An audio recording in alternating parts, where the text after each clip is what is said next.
हाय दोस्तों, Harvard school of health sciences के doctor Lisa workman ने एक स्टडी में 7,000 लोगों को 9 सालों तक ऑब्जर्व किया। इस स्टडी के परिणामों से पता चला कि जिन लोगों के सोशल या कम्युनिटी कनेक्शन बेहतर नहीं होते हैं, उनके मजबूत सोशल कनेक्शन वाले लोगों की तुलना में एक गंभीर बीमारी से मरने के चांसेस 3 गुना अधिक हो जाते हैं दोस्तों, 3 गुना अधिक। लेकिन वास्तव में नए लोगों से कनेक्ट करना बहुत कठिन हो सकता है, खासकर यदि आप दोनों के एक जैसे इंटरेस्ट नहीं होते हैं। तब जब भी आप किसी से मिलते हैं तो आपके पास एक इंप्रेशन बनाने के लिए केवल 90 सेकंड्स होते हैं दोस्तों, मगर आप उन 90 सेकंड्स में व्यक्ति के इंटरेस्ट को स्पार्क नहीं करते हैं तो ये बेहद मुश्किल हो जाता है कि आप ऐसा फिर कर पाएंगे। अब आप जानते हैं कि एक नए व्यक्ति के साथ बिताए हुए पहले कुछ क्षण एक कनेक्शन बनाने के लिए बेहद इंपॉर्टेंट है। लेकिन क्या आप भी ये जानते हैं दोस्तों कि आपके कुछ कहने से पहले ही लोग आपके बारे में फर्स्ट इंप्रेशन बनाना शुरू कर देते हैं। सबसे पहले कोई भी नया व्यक्ति आपकी बॉडी लैंग्वेज, आंखें और आपके चेहरे के एक्सप्रेशंस को नोटिस करता है स्पेशली। इसलिए सबसे पहले हमें इन तीनों एलिमेंट्स पर ध्यान देना चाहिए दोस्तों, ये बेहद जरूरी है। अपने शरीर से आप शुरुआत कर सकते हैं, अपनी बॉडी से। किसी को ओपननेस या फ्रेंडली फील कराने के लिए आपको अपने शरीर को सीधा रखते हुए उनकी ओर देखना चाहिए। हाँ, अपने शरीर को सीधा रखते हुए उनकी ओर देखना चाहिए। ये सिंसियरली कम्युनिकेट करने, बातचीत को फुली कमिटमेंट के साथ करने के लिए और दोस्ती करने के लिए आपके इंटरेस्ट को दिखाता है। जब आप फुल बॉडी दिखाते हैं दोस्तों, उनकी आंखों में सीधा देखिए। डायरेक्ट आई कांटेक्ट करना ट्रस्ट को डेवलप करने का एक बढ़िया तरीका होता है और ये किसी भी सक्सेसफुल फर्स्ट एनकाउंटर का एक इंपॉर्टेंट एलिमेंट भी होता है। अंत में सुनिश्चित करिए कि आप दूसरों से पहले मुस्कुराइए दोस्तों। अपने पॉजिटिव एटीट्यूड को अपनी मुस्कुराहट के माध्यम से निखारिए। नया व्यक्ति सबकॉन्शियसली समझ जाएगा कि आप ईमानदार हैं और ओपन हैं। किसी नई मुलाकात में वार्म और वेलकमिंग मूड को सेट करने के बाद अपने आप को इंट्रोड्यूस करके आइस ब्रेक कीजिए दोस्तों। ज्यादा मत सोचिए, बस अपनी खुशनुमा आवाज में व्यक्ति को नमस्ते या हेलो बोलिए। फिर व्यक्ति को अपना पहला नाम बताइए और उन्हें खुद का नाम बताने के लिए इंकरेज करिए। जब वो अपना नाम बताते हैं तो इसके तुरंत उनके नाम को दोहराइए दोस्तों, तुरंत बाद एकदम। वह आपकी मेमोरी में रह जाएगा। उदाहरण के लिए आप कह सकते हैं, हैरी, तुमसे मिलकर अच्छा लगा हैरी। आप 2 बार नाम को बोल सकते हैं। अंत में दूसरे व्यक्ति की तरफ थोड़ा सा झुकिए दोस्तों। यह आपकी उसके प्रति रुचि और आपके ओपननेस को इंडिकेट करता है।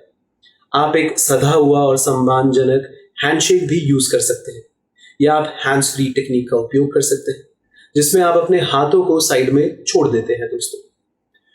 ओपन बॉडी लैंग्वेज आपके दिल और शरीर को प्रेजेंट करती है दोस्तों, रिप्रेजेंट करती है। यह दूसरों को संकेत देती है कि आप केवल बातचीत ही करने के इच्छुक नहीं हैं, आप इसके बारे में उत्साहित भी हैं। नतीजतन जब 2 लोग अपने दिल को एक दूसरे के साथ बातचीत करके शुरुआत करते हैं, अपने दिल को खोल के एक दूसरे के साथ बातचीत करते हैं, तो एक पावरफुल कनेक्शन बनाते हैं और म्यूचुअल ट्रस्ट को बिल्ड करते हैं।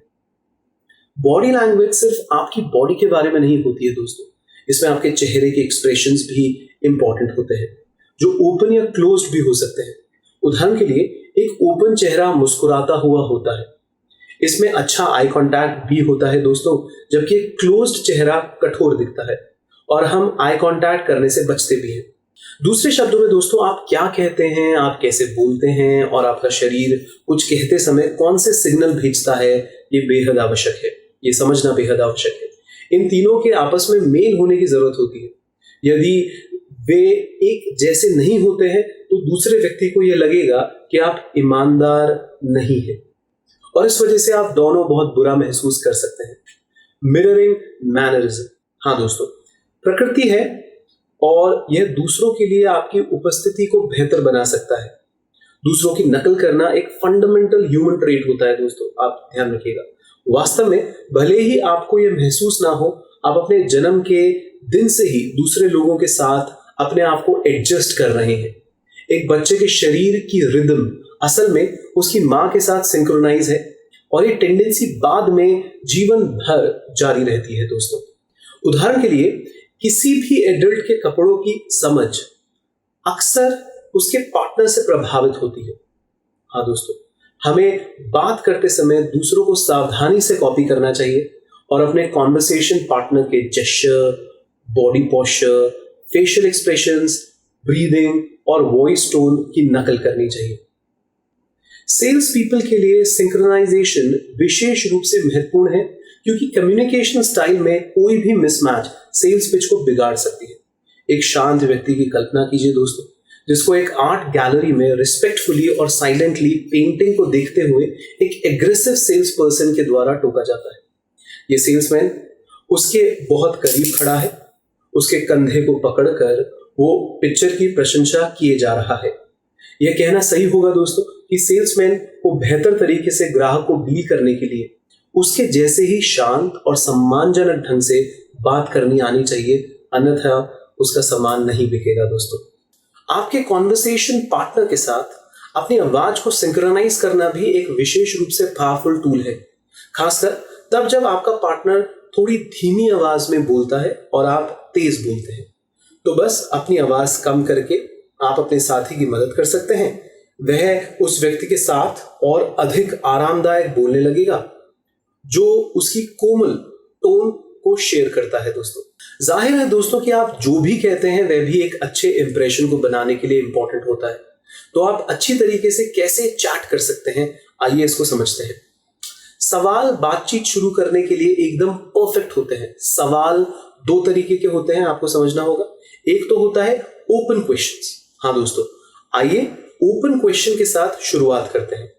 यह वो सवाल होते हैं दोस्तों जो दूसरे लोगों को बात करने के लिए आमंत्रित करते हैं। ओपन एंडेड होंगे, खुल के जवाब दिया जा सकता है।